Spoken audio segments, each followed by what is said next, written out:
Okay, I'm back. Gets ko, madaming ayaw na sa pagiging Pilipino. Yung kung pwede lang, gusto nang tumakas sa Pilipinas.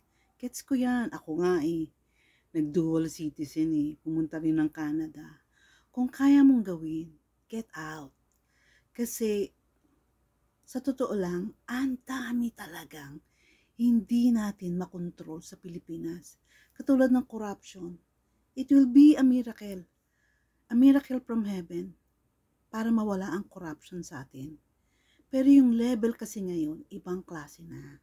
Satanic na Wicked and devilish na. Isipin mong 97% ng congressmen natin, which represent the entire Philippines, are corrupt and has taken money.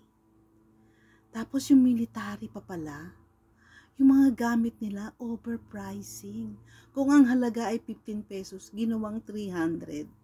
Hindi man lang ginawang 30 300. So isipin mo yung pag tinimes mo sa 20 million. Grabe, di ba? Wala pa tayo sa BIR. Eh, naman. Kaya get out. If you can, get out. Get out of the Philippines. But be grateful that you were born a Filipino. Kasi malaking bagay yun.